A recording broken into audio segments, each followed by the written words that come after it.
Nous vivons souvent des situations dans lesquelles le contrôle de la situation nous échappe.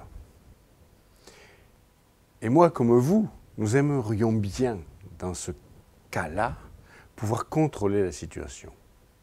Si votre patron vous fait des remontrances et que vous perdez vos moyens pour défendre votre point de vue, vous restez quelquefois tétanisé parce que votre patron est un petit peu en colère.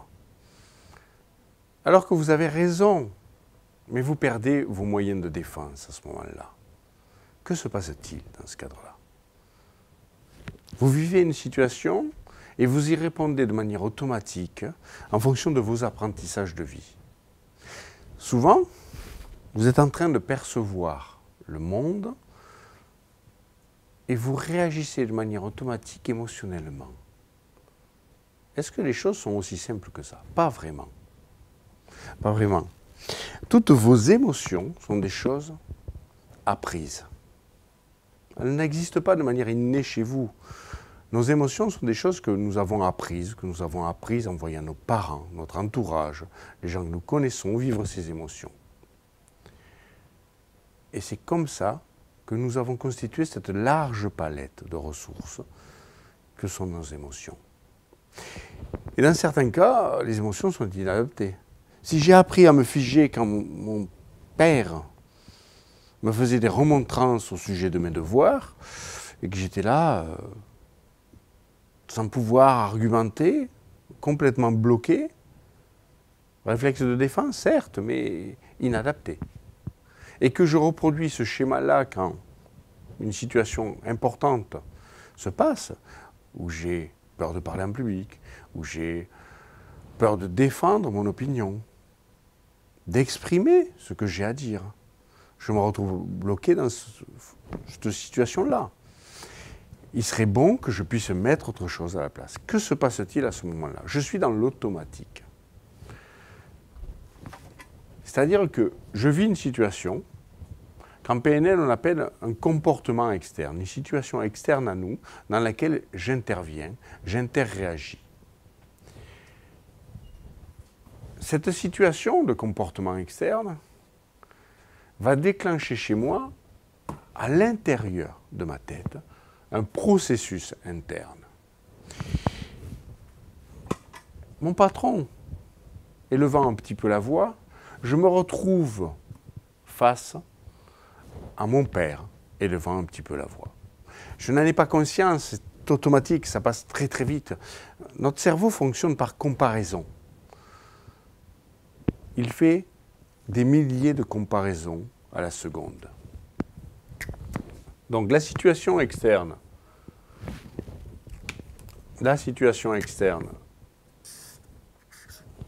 amène mon cerveau à comparer ce que je vis à ce que j'ai déjà vécu.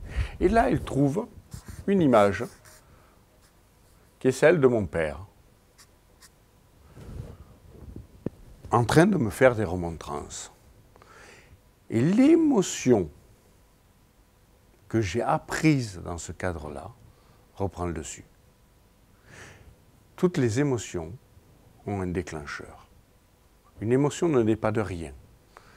Elle est toujours apportée par un déclencheur qui est le contexte dans lequel j'ai appris cette émotion. Et à ce moment-là, l'émotion arrive de manière automatique et je suis submergé par cette émotion. Je me fiche, je me tétanise.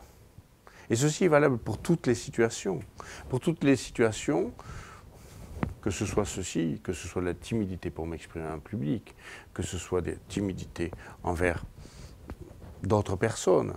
La peur, toutes nos peurs sont des choses apprises, mais aussi toutes les émotions positives. Une émotion est toujours positive, elle est juste adaptée ou inadaptée dans le contexte où je l'exprime. Or, comme nos comportements sont toujours liés à nos émotions, l'émotion que je vis va générer un comportement. De manière automatique. Ce comportement peut être inadapté. À ce moment-là, c'est ce processus-là qui se déroule. Une situation externe provoque chez moi une comparaison. Cette comparaison m'amène à vivre l'émotion que j'ai déjà vécue quand j'ai appris et vécu pour la première fois une situation similaire, et m'amène à avoir un comportement de réponse qui, la plupart du temps, est adapté, mais dans certains cas, inadapté. Et là, je voudrais je voudrais pouvoir le changer.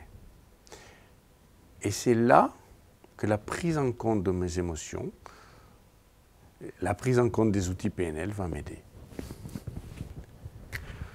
Pour avoir un bon processus, il faudrait qu'à cette situation donnée, je puisse avoir une image qui me renvoie à quelque chose de plus adapté.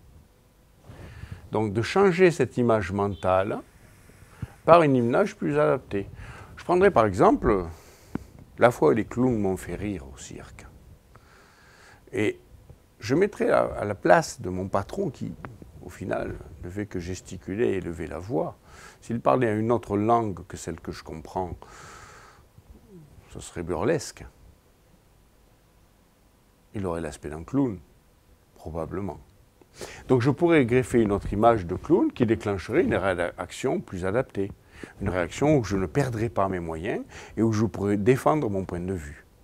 Si j'ai dans mes ressources des cas, c'est-à-dire dans ma situation de vie déjà vécue, dans des situations de vie déjà vécues, j'ai des situations où j'ai réussi à défendre mon point de vue, on peut prendre cette image-là et venir la greffer à la place de cette image-là. Et cette image va déclencher la bonne émotion, l'émotion qui va apporter de quoi défendre mon point de vue, de quoi être à l'aise quand je parle en public, de quoi défendre mon argumentation et faire valoir mon point de vue. Et générer donc le comportement qui va avec, un comportement d'ouverture. Ce qui se passe dans votre tête, c'est donc ceci. Vous réagissez de manière automatique parce que vous avez appris la situation et appris l'émotion. Et si vous pratiquez la PNL, vous remplacez les déclencheurs automatiques et on peut remplacer cette image par un processus qu'on appelle le switch. Nous allons le voir un peu plus loin. Ce schéma s'appelle l'index de computation, un nom barbare pour résumer la façon dont nous fonctionnons, les automatismes qui sont en nous, comment notre cerveau fonctionne et comment les émotions sont déclenchées et comment les émotions poussent à l'action de manière automatique. Vos actions sont déclenchées par vos émotions qui sont elles-mêmes déclenchées par les situations de vie dans lesquelles vous avez appris ces émotions. Et si la comparaison avec la situation de vie que vous avez actuelle match en grande partie, l'émotion se déclenche automatiquement. Si vous changez vos déclencheurs, vous changez vos émotions. Nous verrons plus loin que nous pouvons aussi changer les émotions, mais que nous pouvons aussi changer les déclencheurs. Nous avons des outils pour ça, je vais vous les enseigner.